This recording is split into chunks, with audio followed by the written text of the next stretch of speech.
Neil avait 46 ans lorsqu'il fut découvert qu'il avait une malformation cérébrale. Bien que cela semblât être une terrible nouvelle au premier abord, parfois, de terribles nouvelles présentées au bon moment deviennent de bonnes nouvelles. Il n'était pas encore tout à fait clair de quoi il s'agissait. La malformation fut découverte après que Neil eut une crise alors qu'il était au travail. Il était professeur de philosophie à l'Université de New York, enseignant son cours intitulé « Pessimisme, désespoir et espoir ». Soudain, sa tête s'inclina sur le côté, ses yeux roulèrent en arrière, sa bouche s'ouvrit comme si elle était tirée par une corde, puis il s'effondra en arrière. La bonne nouvelle était que cela ne l'avait pas tué, et cela avait permis de découvrir la malformation artério-veineuse dans son cerveau avant qu'elle ne le fasse. À l'hôpital, les médecins furent en mesure d'emboliser l'hémorragie cérébrale qui avait provoqué la crise, due à la malformation. L'embolisation combla les connexions anormales entre ses artères et veines et empêcha le sang oxygéné de circuler dans tout son cerveau. Mieux encore, la malformation était située suffisamment près du crâne de Neil pour qu'elle puisse être atteinte et complètement enlevée. Mais il y avait un gros hic. La malformation se trouvait dans le lobe frontal de Neil, la région du cerveau responsable de choses comme la façon dont vous pensez, résolvez les problèmes et interagissez avec le langage. Ainsi, l'une des conséquences de l'ablation de cette partie de son cerveau serait probablement d'affecter sa capacité à penser de manière abstraite, à raisonner, évaluer et comprendre des idées théoriques et complexes. Bien sûr, c'était une exigence centrale pour son travail en tant que philosophe et une partie fondamentale de son identité. Il pouvait, bien sûr, choisir de ne pas subir l'opération et continuer comme il était, mais sans l'opération, Neil risquait de subir une autre hémorragie cérébrale qui pourrait le tuer. Neil avait consacré presque toute sa vie à la philosophie. Commençant dès son plus jeune âge, il passa beaucoup de son temps à lire et à s'engager dans des questions philosophiques. Cela était motivé en partie par ses circonstances de l'époque. À seulement 8 ans, il avait connu l'intensité de la mort et de la perte en regardant son frère aîné succomber à une leucémie myéloïde aiguë. Cela laissa Neil enfant unique. Peu de temps après, ses parents divorcèrent. Certains mariages de beau temps ne deviennent parents que lorsque la première vraie tempête frappe. Le père de Neil était consultant en hôtellerie et voyageait beaucoup, emmenant souvent Neil avec lui. Entre la mort précoce de son frère, la fin du mariage de ses parents, l'isolement inhérent au déplacement et au déménagement en tant qu'enfant unique, et l'exposition généralisée à de nombreuses cultures, endroits et aspects de l'humanité, en particulier les problèmes et la souffrance qui les traversent tous, poussèrent de plus en plus Neil vers la philosophie, vers la recherche de réponses et de compréhension. Tout au long de son adolescence, Neil se sentait particulièrement attiré par le pessimisme philosophique. Il étudiait et lisait les œuvres de philosophes tels que Fyodor, Arthur Schopenhauer, Lev Chestov, Émile Cioran, Peter Wessel-Zapf et bien d'autres.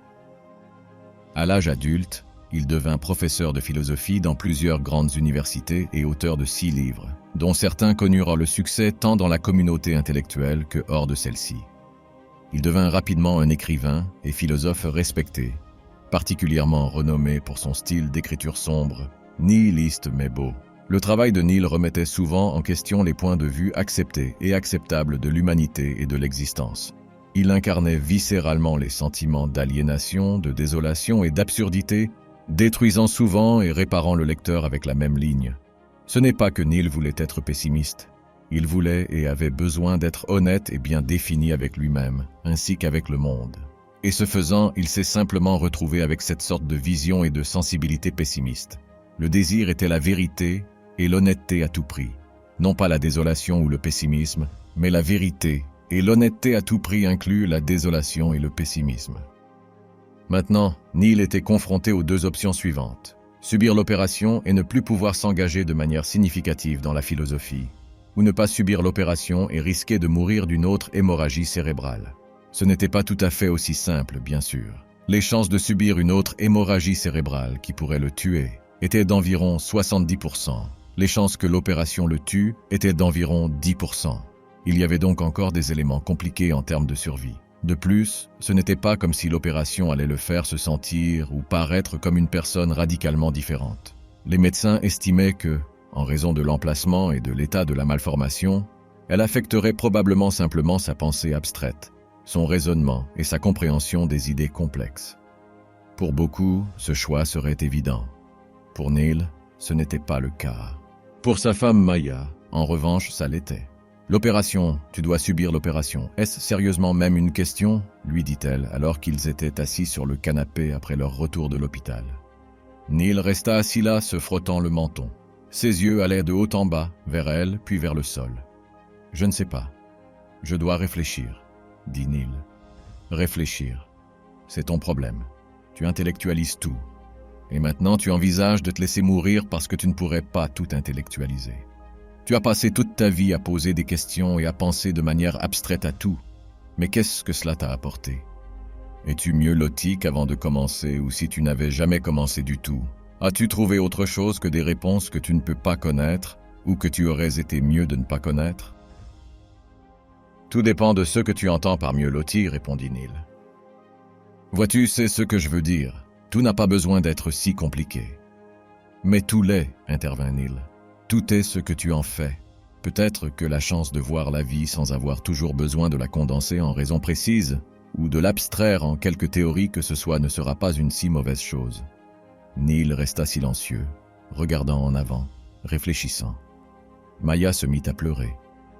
Quelques jours passèrent. L'un des amis proches et collègues de Neil, George, qui était également professeur de philosophie à l'université de New York, passa chez Neil pour voir comment il allait. Presque à un défaut, George était un gars très direct, sans aucune sorte de détour, tout comme Neil.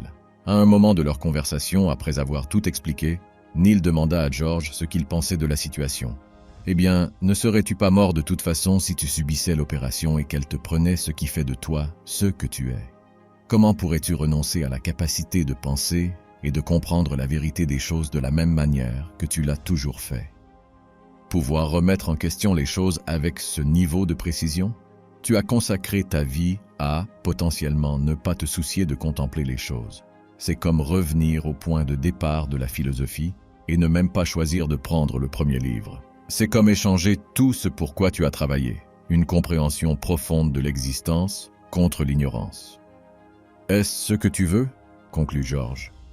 Neil acquiesça à George tout en expirant avec les lèvres serrées. C'était quelque chose qu'il aurait probablement dit à quelqu'un d'autre dans sa position. Mais être réellement dans une position est très différent que dire à quelqu'un ce que vous feriez si vous étiez à sa place.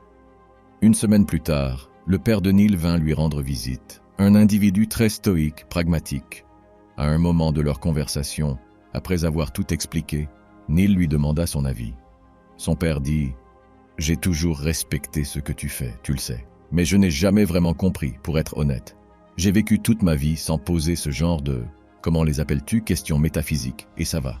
Tu sais ce qu'on dit, n'est-ce pas? L'ignorance est un bonheur. » Neil regarda son père. Ses yeux semblèrent s'élargir un peu alors qu'il le faisait, mais son père continua. « En même temps, il y a des choses dans ma vie pour lesquelles je sacrifierais le bonheur, que je ne voudrais pas vivre sans. Je suppose que tu dois te demander. Qu'est-ce que c'est pour toi? La philosophie est-elle plus dangereuse qu'elle n'en vaut la peine ici, ou vaut-elle le risque? » Neil passa le reste de la semaine à réfléchir de ci, de là, de ci, de là, de ci, de là. Le lundi suivant, il eut un rendez-vous de suivi avec le neurologue. Il était assis en face d'eux dans leur bureau, regardant vers le bas. « Alors, dit le médecin, avons-nous décidé? Allons-nous de l'avant avec l'opération ?» Neil leva les yeux et inspira profondément. « Oui, j'ai décidé, dit-il avec assurance. » Merci d'être resté ici. N'hésite pas à cliquer sur l'une des vidéos à l'écran pour plus de contenu similaire. Et je te revois là-bas.